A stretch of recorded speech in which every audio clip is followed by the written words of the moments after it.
Dans un monde où l'inimaginable devient réalité et l'extraordinaire défile devant des foules ébahies, les monstres du cirque repoussent les limites des capacités humaines d'une manière qui défie l'entendement. Ces artistes ont transformé leurs traits uniques en spectacles captivants. Préparez-vous à être émerveillés lorsque nous vous dévoilerons les figures les plus extrêmes et leurs histoires étonnantes. Numéro 10. Mirandajo, l'homme invulnérable. Imaginez un homme debout sur scène, la poitrine transpercée par des épées, mais qui reste calme et posé. Il ne s'agit pas d'une scène tirée d'un roman médiéval fantastique, mais de la réalité époustouflante de Mirandajo, un mystique et artiste hollandais dont les numéros ont laissé le public de Zurich, en Suisse, et au-delà complètement sans voix. Connu pour son étonnante capacité à endurer une douleur extrême sans broncher, les performances de Dejo étaient tout simplement miraculeuses. Né sous le nom d'Arnold Gerrit Hensky en 1912, le voyage de Dejo pour devenir l'homme invulnérable a commencé par une épiphanie. Travaillant comme illustrateur au début de la vingtaine, il prétendait avoir vécu un éveil spirituel qui lui avait conféré des capacités extraordinaires. Il ne fallut pas longtemps avant qu'il découvre qu'il pouvait percer son corps avec des objets tranchants sans subir de dommages, un talent qui le distinguait des autres. Les actes de Dejo n'étaient pas pour les âmes sensibles. Il laissait des épées lui transpercer l'abdomen et d'autres parties de son corps, tout en restant étrangement imperturbable. L'une de ses performances les plus célèbres consistait à se faire poignarder avec plusieurs fleurets d'escrime, leur pointe dépassant absurdement de son dos. Le public regardait avec fascination horrifié Dejo se promener sur scène, apparemment impénétrable à la douleur ou aux blessures. Sans surprise, la communauté médicale s'est vivement intéressée aux capacités inexplicables de Dejo. Les médecins l'ont soumis à des examens rigoureux, notamment des radiographies qui montraient clairement que l'épée transperçait des organes vitaux sans causer de dommages. Ces découvertes ont déconcerté les scientifiques et ont soulevé de profondes questions sur les limites de l'endurance humaine. Certains ont spéculé que ces pouvoirs pourraient être le résultat d'une transe hypnotique ou d'une adaptation physiologique extraordinaire. Nous ne pouvons pas l'expliquer, aurait déclaré un médecin déconcerté après avoir examiné Dejo. Les prouesses incroyables de Dejo ont déclenché un débat intense sur la question de savoir s'il était véritablement surhumain ou un manipulateur exceptionnellement doué. Les sceptiques ont soutenu qu'il devait y avoir une ruse impliquée, peut-être en évitant méticuleusement les organes vitaux ou en utilisant des techniques de prestidigitation. Pourtant, aucune preuve concrète n'a jamais fait surface pour démystifier complètement ces affirmations. Les croyants le voyaient comme une figure mystique qui avait transcendé les limites humaines normales grâce à l'illumination spirituelle. Ses disciples étaient convaincus que les capacités de Dejo étaient de véritables manifestations d'un potentiel humain inexploité. Numéro 9. Johnny Eck, le demi-homme. Alors que la foule se tait, l'anticipation plane dans l'air. Soudain, une personne émerge, captivant l'attention de tous avec une présence et un charisme indéniables. Il s'agit de Johnny Eck, une figure captivante dans le monde du divertissement de spectacles parallèles. Né à Baltimore le 27 août 1911, John Eckhardt Jr., plus tard connu sous le nom de Johnny Eck, est venu au monde avec une différence physique extraordinaire. Vous voyez, Johnny est né sans la moitié inférieure de son corps, ce qui lui a valu son surnom emblématique, le Halfman. Pourtant, ce n'est pas seulement sa condition physique qui l'a fait sortir du lot. C'était son esprit remarquable et son talent sans égal. Grandir avec une différence physique aussi notable aurait pu être une source d'immenses difficultés, pour n'importe qui. Pour Johnny Eck, c'était à la fois un défi et une opportunité. Dès son plus jeune âge, il a fait preuve de capacités acrobatiques remarquables qui ont défié les attentes. Il n'a pas seulement accepté son caractère unique, il l'a adopté de tout cœur et a trouvé des moyens créatifs de mettre en valeur ses talents. L'art de la performance est devenu le sanctuaire de Johnny, une scène où il pouvait briller sans être encombré par les préjugés de la société. Ses numéros ne consistaient pas seulement à montrer ses différences, mais à faire preuve d'une force, d'une agilité et d'une grâce incroyables qui ont laissé le public sous le charme. Johnny X avait une force, une agilité et une grâce qui laissaient le public sous le charme. À chaque représentation, il transformait ses limites potentielles en prouesses impressionnantes de dextérité et de charme. Le parcours de Johnny l'a conduit au légendaire cirque P.T. Barnum, un endroit où il laisserait une marque indélébile. Imaginez les moments palpitants sur scène, alors que Johnny exécutait des cascades à couper le souffle qui défièrent la logique. Pourtant, derrière ces performances éblouissantes, se cachaient des luttes personnelles et des moments de vulnérabilité souvent cachés au public. Dans le monde du cirque, Johnny a trouvé à la fois de la compagnie et des défis. La vie d'un artiste de spectacle pouvait être épuisante et exigeante, mais elle lui offrait une plateforme pour se connecter avec des publics de partout. Les anecdotes de ses collègues artistes dressent le portrait d'un homme qui était non seulement incroyablement talentueux, mais aussi profondément résilient, une véritable preuve d'endurance humaine. La renommée de Johnny X ne se limitait pas au chapiteau du cirque. Hollywood l'a également remarqué. En 1932, Todd Browning, le film emblématique de Jay, Freaks, mettait en scène Johnny dans un rôle qui allait marquer à jamais son nom dans l'histoire du cinéma. Se présentant comme un membre d'un groupe unique d'artistes de cirque, le personnage de Johnny mettait en valeur à la fois ses capacités extraordinaires et les dures réalités auxquelles sont confrontés ceux considérés comme différents. Ce film a eu un impact profond sur la trajectoire de carrière de Johnny. D'un côté, il a célébré ses talents et lui a apporté une plus grande reconnaissance. De l'autre, il a également mis en évidence la marginalisation sociale, un thème exploré en profondeur dans les discussions autour de Freaks de Todd Browning. Numéro 8. Pascal Pignon, le Mexicain à deux têtes. Pascal Pignon, né au Mexique vers 1889, était une figure fascinante du monde du cirque. Il était connu sous le nom de Mexicain à deux têtes, un titre qui a fait de lui l'un des artistes de cirque les plus en vogue de son époque. La renommée de Pignon était due à sa prétendue deuxième tête, qui se trouvait au-dessus de sa vraie. Les foules se rassemblaient pour assister à ce spectacle étrange, poussées par leur curiosité pour le bizarre et l'apparemment impossible. Mais c'est là que ça devient intéressant. Cette tête supplémentaire n'était pas tout à fait ce qu'elle semblait être. La vérité derrière la deuxième tête de Pignon est une histoire pleine d'intrigues et de supercheries astucieuses. La deuxième tête de Pignon n'était pas une partie naturelle de son corps. Il s'agissait plutôt d'un canular élaboré par ses employeurs du cirque pour attirer le public et gagner de l'argent. La tête supplémentaire aurait été fabriquée en cire ou en caoutchouc, habilement fixée au cuir chevelu de Pinon avec de la colle. Cette fabrication astucieuse a permis aux promoteurs du cirque de le vendre comme une merveille médicale, capitalisant sur la fascination du public pour les difformes et l'extraordinaire. Les questions éthiques entourant le portrait de Pascal Pignon en homme à deux têtes donnent à réfléchir. N'était-il qu'un pion dans un stratagème conçu par des forains exploiteurs? Ou a-t-il activement participé à l'élaboration de sa propre histoire? On suggère que Pignon a peut-être accepté volontairement la tromperie, réalisant qu'elle lui procurait un revenu stable et un certain niveau de renommée. Il est pourtant difficile de ne pas se demander si cet accord était le fruit d'un véritable consentement ou d'un manque de meilleures opportunités.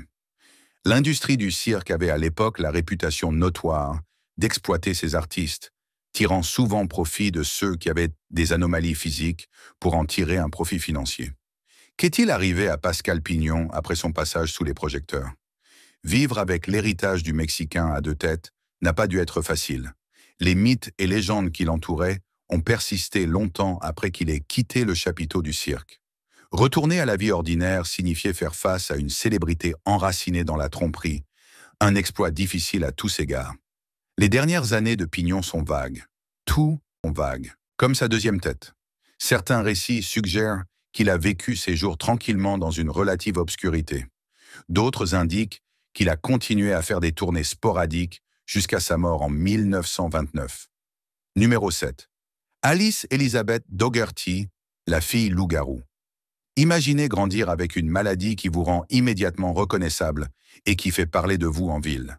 Alice Elizabeth Dougherty, née à Minneapolis, dans le Minnesota, en 1887, était l'une des artistes américaines qui ont vécu cette réalité en raison d'une hypertrichose, une maladie génétique extrêmement rare.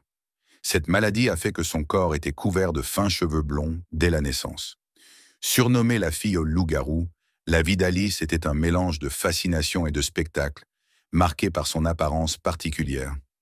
Le voyage d'Alice dans le monde du spectacle a commencé alors qu'elle n'était qu'une enfant. Découverte par des promoteurs de cirque qui ont vu le potentiel de son apparence unique, Alice est rapidement passée de la vie ordinaire aux lumières éblouissantes des spectacles de cirque. Ses parents, reconnaissant à la fois les risques et les opportunités, ont décidé de gérer sa carrière de près. À l'âge de 5 ans, elle captivait déjà le public par sa présence, devenant une attraction incontournable dans les cirques à travers l'Amérique.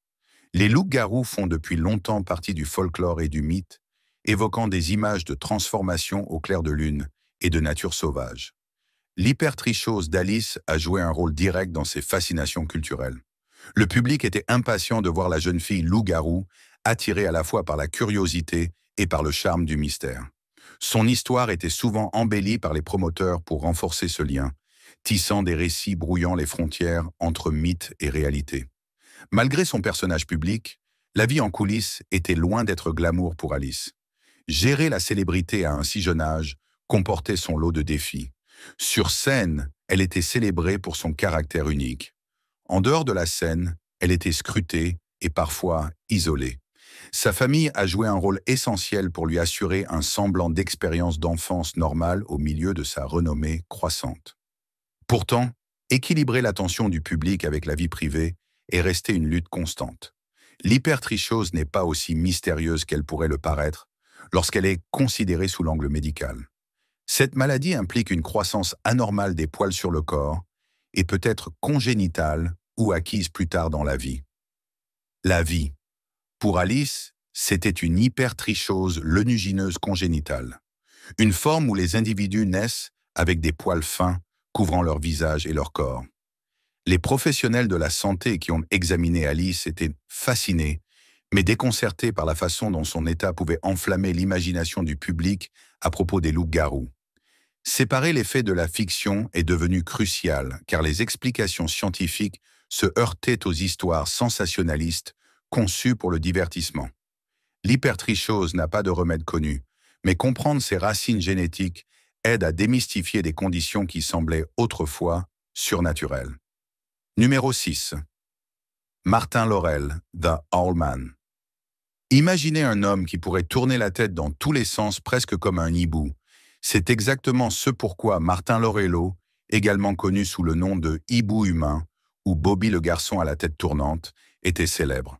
Sa capacité stupéfiante à faire pivoter sa tête à 180 degrés a stupéfié le public du monde entier et a fait de lui une sensation dans les spectacles secondaires. Né en Allemagne en 1885 sous le nom de Martin Emmerling, Laurello n'était pas un hasard. Il s'entraînait pendant des années pour réussir son numéro de retournement de tête, et ce n'était pas seulement une aptitude naturelle qu'il avait pour se déboîter certaines vertèbres afin d'atteindre cette flexibilité époustouflante. Certaines sources suggèrent qu'il est peut-être né avec une colonne vertébrale légèrement courbée, ce qui aurait pu rendre cet exploit possible. Mais Laurello ne s'est pas arrêté là. Il a passé 3 années entières à perfectionner ce mouvement, et il a fini par pouvoir tourner la tête à 180 degrés, tout comme un hibou observant son environnement. L'incroyable capacité de Laurello lui a valu une place parmi les numéros de cirque et de spectacle les plus célèbres de son époque. Il a fait des tournées avec Ripley's Believe It or Not, les Ringling Brothers et le Barnum and Bailey Circus, hypnotisant le public partout où il allait. Dans les années 1930, ses performances dans les auditoriums de Ripley's Believe It or Not ont attiré des foules immenses, toutes impatientes de voir le hibou humain en action. Vêtu de sa chemise blanche emblématique, il montait sur scène avec assurance, tournait le dos au public et tournait lentement la tête, leur faisant face sans leur bouger le corps. Le silence stupéfait se transformait rapidement en applaudissements lorsque les gens réalisaient ce qu'ils venaient d'observer. Cependant, la vie de Martin ne se résumait pas à des cascades, à faire tourner les têtes et à des applaudissements. Sa vie personnelle avait son lot de rebondissements, tout comme son célèbre numéro. Il s'est marié 2 fois et a eu 3 fils. Mais la controverse l'a également suivi. En 1931, lors d'un spectacle de cirque à Baltimore, la police a arrêté Laurello après avoir reçu une plainte de sa femme, qui l'accusait de l'avoir abandonné ainsi que leurs enfants. Dans un moment qui semblait presque écrit pour la scène, Laurello a été confronté à la police pendant son spectacle. Alors qu'il s'approchait, il a calmement tourné la tête dans tous les sens, a fait un clin d'œil aux officiers et a été rapidement arrêté. Ce fut un moment bizarre qui n'a fait qu'ajouter à l'étrange et fascinante légende du hibou humain. Choix des abonnés. Sur la photo, nous voyons deux personnages incroyables. L'image troublante de Dejo le montre avec une épée tranchante, transperçant son corps sans une goutte de sang, tandis que l'état unique d'Alice, l'hypertrichose, l'a laissée entièrement couverte d'une épaisse chevelure, lui donnant une apparence presque mythique. Comment un homme pouvait-il résister à des actes aussi brutaux? Et qu'est-ce qui a conduit une fille à naître avec des cheveux si inhabituels qu'ils ressemblèrent à une créature de légende? Croyez-vous que leur singularité était un don ou une malédiction? Partagez vos réflexions dans la section commentaires ci-dessous. Numéro 5. Pauline Muster, la plus petite femme du monde. Imaginez un monde où le fait de mesurer seulement 58 cm pourrait faire de vous une superstar. Rencontrez Pauline Musters, connue pour être la plus petite femme du monde. Sa petite taille lui a permis de se démarquer dès sa naissance en 1876 à Ossendrecht, aux Pays-Bas. Mais elle avait bien plus que sa taille. Son histoire est celle d'une force, d'une résilience et d'un charme indéniable. Le parcours de Pauline vers la célébrité a commencé humblement, mais a rapidement pris de l'ampleur. À l'âge de 9 ans, elle faisait déjà des tournées en Europe, impressionnant le public par son look unique et ses performances dynamiques. Le monde du cirque a remarqué son talent et assez rapidement, elle s'est retrouvée à se produire non seulement en Europe, mais aussi de l'autre côté de l'Atlantique, en Amérique. Ses numéros comprenaient souvent des routines de danse et des acrobaties qui mettaient en valeur son agilité et sa grâce, malgré sa petite taille. Les journaux l'ont surnommée la princesse Pauline, et elle est devenue un nom connu du grand public presque du jour au lendemain. La vie sous le chapiteau n'était pas que faste et glamour pour Pauline. Être constamment sous les feux des projecteurs comportait son lot de défis. Imaginez-vous vous adapter à un monde conçu pour des gens 2 fois plus grands que vous. Des tâches simples comme trouver des vêtements qui vous vont à la gestion de l'examen constant d'un public qui vous voit comme une bizarrerie vivante. Pauline a dû faire face à des obstacles à chaque tournant. Elle a également dû faire face à la tension émotionnelle d'être considérée principalement comme une curiosité plutôt que comme une personne avec des sentiments et des rêves. Chaque représentation signifiait s'exposer pour le divertissement des autres, une réalité qui pouvait être à la fois passionnante et fatigante. Pauline Musters était bien plus que la plus petite femme du monde. Elle avait une personnalité incroyable qui laissait une impression durable sur ceux qui la rencontraient. Décrite comme vivante et pleine de vie, elle a conquis beaucoup de gens par sa gentillesse et son sens de l'humour. Ses talents s'étendaient au-delà des numéros de cirque. Elle était également douée pour la couture et aimait chanter. Pauline voulait qu'on se souvienne d'elle non seulement pour ses attributs physiques, mais aussi pour ce qu'elle était en tant que personne. Elle rêvait de vivre une vie où les gens verraient au-delà de sa taille pour apprécier la profondeur de caractère en elle. Numéro 4. Myrtle Corbin, la fille à 4 pattes. Avez-vous déjà entendu parler de quelqu'un qui n'avait pas 2, mais 4 pattes? Rencontrez Myrtle Corbin, une artiste qui a étonné et intrigué le public. Née en 1868 avec une maladie rare appelée dipage, Myrtle avait 2 bassins séparés, chacun avec sa propre paire de jambes. Cette caractéristique unique l'a rapidement rendue célèbre dans le monde du divertissement de spectacles annexes. Imaginez-vous dans un chapiteau de cirque bondé et voir une jeune fille à 4 pattes marcher sur scène. C'était un spectacle incroyable, pour beaucoup à l'époque. Le numéro de Myrtle n'était pas n'importe quelle performance, c'était un spectacle qui faisait à la fois admirer et remettre en question ce qu'il voyait. En tant que membre du cirque Ringling Bros, elle a parcouru les États-Unis, montrant son anatomie extraordinaire à des foules fascinées. Ces spectacles comprenaient souvent des numéros simples mais captivants comme danser ou simplement se promener, laissant les gens s'émerveiller devant ses membres supplémentaires. Ce trait inhabituel a non seulement fait d'elle un succès immédiat, mais a également suscité de nombreuses questions et incompréhensions sur son état. Mais la vie de Myrtle ne se résumait pas à des performances. Dans les coulisses, elle vivait une vie tout à fait normale malgré son corps inhabituel. À 19 ans, elle a épousé un médecin nommé James Bicknell et a eu 5 enfants. Oui, 5. Sa capacité à avoir une vie de famille typique malgré son état est vraiment inspirante. Contrairement à ce que certains pourraient penser, les jambes supplémentaires de Myrtle ne l'ont pas empêché d'avoir des enfants. En fait, elle a donné naissance par les deux bassins à une merveille médicale qui a attiré l'attention des scientifiques et des gens ordinaires. Les gens étaient naturellement curieux de savoir comment Myrtle gérait les tâches quotidiennes avec quatre pattes. Des questions comme comment elle marchait ou si ses quatre jambes fonctionnaient étaient courantes. Bien qu'une seule paire soit assez forte pour marcher, ce mélange d'émerveillement et de manque de compréhension a donné lieu à divers mythes sur son mode de vie et ses capacités. Certains pensaient qu'elle avait des pouvoirs magiques. D'autres pensaient que ses membres supplémentaires n'étaient que pour le spectacle ou même pour faire semblant.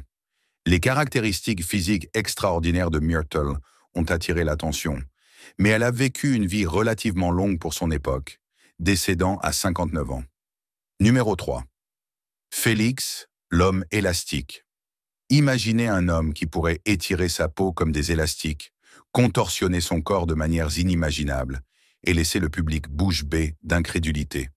André Félix, connu sous le nom de l'homme élastique. Originaire d'une petite ville, Félix a découvert sa capacité unique très tôt dans sa vie. Son élasticité extraordinaire n'était pas seulement un tour de passe-passe, c'était un ticket pour la célébrité dans le monde des artistes de spectacles de monstres.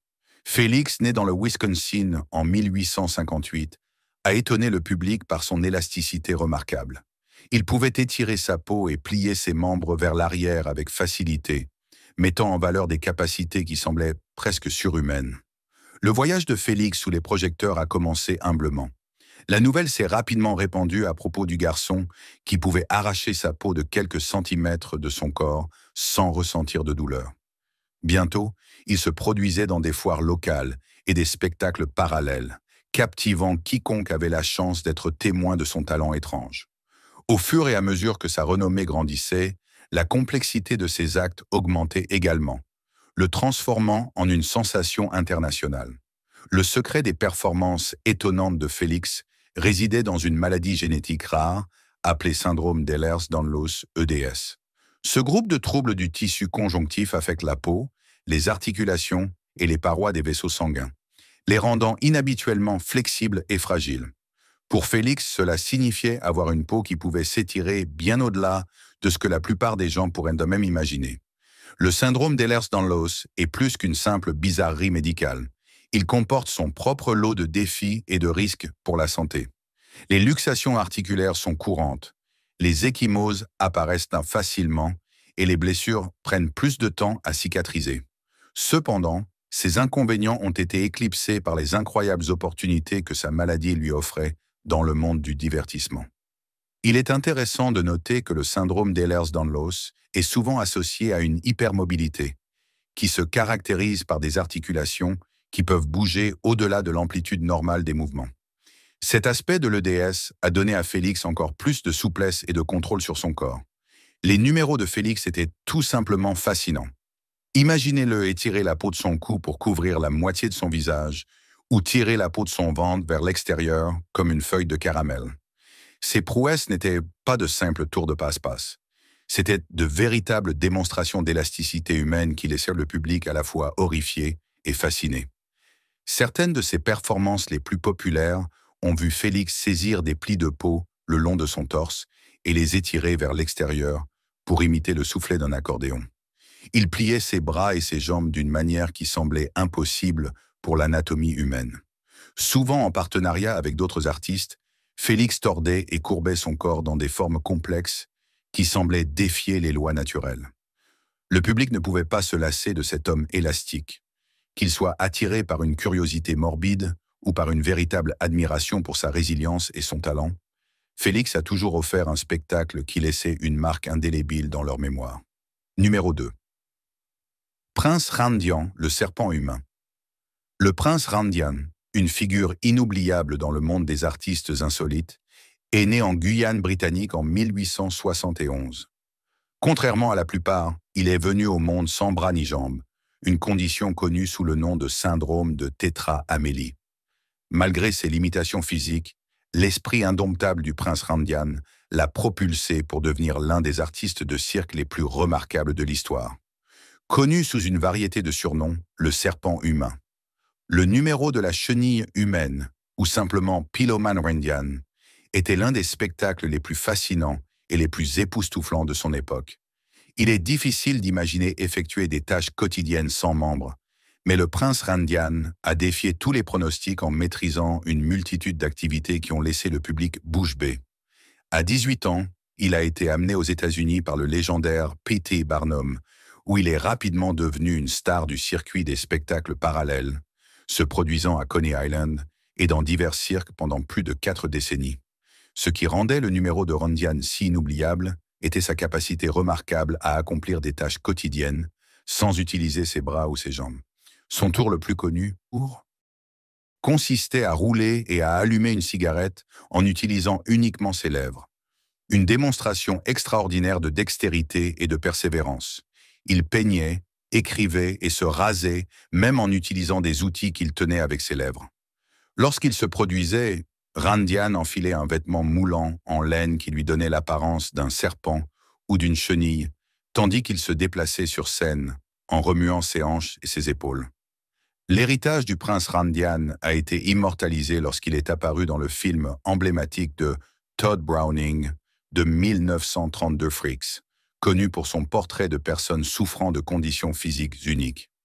Dans ce classique culte, il jouait lui-même le serpent humain, consolidant encore davantage son statut d'artiste extraordinaire. Le film mettait en valeur sa capacité à allumer une cigarette avec rien d'autre que ses lèvres et une allumette, capturant l'étonnement de ceux qui en étaient témoins. Ce rôle lui a non seulement apporté une plus grande renommée, mais a également mis en évidence la dignité et la force inhérentes à ceux qui sont souvent marginalisés par la société. Cela a cimenté son héritage dans la culture pop, et son influence s'est même fait sentir dans la musique, où il a été mentionné dans la chanson de Tom Waits, Lucky Day Overture. La vie de Randian était aussi pleine que son acte était fascinant. Il a épousé une femme nommée Princesse Sarah, et ensemble, ils ont eu 5 enfants. Randian est décédé à 19 heures, le 19 décembre 1934, à l'âge de 63 ans, d'une crise cardiaque peu après sa dernière représentation au Sam Wagner's, 14e rue Musée à New York. Numéro 1. Chang et Eng Bunker, les jumeaux siamois originaux Chang et Eng Bunker, nés en 1811 dans ce qui est aujourd'hui la Thaïlande, ont été la première paire de jumeaux conjoints à attirer l'attention mondiale, joints au sternum par des foies fusionnées. Leur condition unique n'a pas entravé leur capacité à effectuer des tâches quotidiennes telles que marcher, courir et effectuer des tâches simples ensemble. Ces individus extraordinaires n'étaient pas seulement des jumeaux siamois, mais aussi des êtres humains. Les jumeaux Chang et Eng sont des attractions secondaires. Ils ont brisé les attentes de la société et ont redéfini ce que signifiait vivre une vie pleine malgré des limitations physiques. Leur voyage d'un petit village du Siam, aujourd'hui la Thaïlande, aux rues animées d'Amérique est tout simplement fascinant. Découverts par un marchand britannique, les jumeaux se sont rendus aux États-Unis au début du 19e siècle. Ils ont d'abord attiré les foules par curiosité, mais leur charisme et leurs conditions uniques les ont rapidement transformés en véritables stars du cirque. Leurs premières performances étaient de simples exhibitions où le public payait simplement pour les regarder. Au fur et à mesure que leur renommée grandissait, leurs numéros se sont développés. Ils ont commencé à présenter des spectacles plus élaborés, comprenant des prouesses de force et d'agilité, captivant le public de tous les côtés. Ce qui distingue vraiment Chang et Eng, c'est la façon dont ils ont navigué dans la vie, en dehors des projecteurs. Contrairement à de nombreux artistes de leur époque, ils ne sont pas restés des pièces de théâtre perpétuelles. Au lieu de cela, ils ont pris en charge leur destin de manière extraordinaire. Le mariage? Oui, vous avez bien entendu. Chang et Eng ont épousé les sœurs Adelaide et Sarah Yates en 1843. Chaque couple avait des maisons distinctes, alternant entre elles tous les 3 jours. Chang et Eng ont engendré 21 enfants, prouvant que leurs conditions physiques ne les empêchaient pas de mener une vie de famille normale. La condition unique de Chang et Eng a suscité un intérêt considérable au sein de la communauté médicale. Leur vie a offert une rare opportunité d'études scientifiques, à une époque où les connaissances médicales sur les jumeaux siamois étaient en limité. Tout au long de leur vie, divers médecins les ont examinés, documentant méticuleusement leurs découvertes. Après leur mort en 1874, une autopsie a révélé que les jumelles partageaient un foie fusionné, mais avaient par ailleurs des organes séparés. Cette découverte révolutionnaire a énormément contribué à la compréhension médicale des jumeaux siamois. Leur héritage s'étend au-delà du divertissement. Ils sont devenus des figures centrales dans l'étude de la biologie et de l'anatomie humaine. Merci d'avoir regardé. À la prochaine.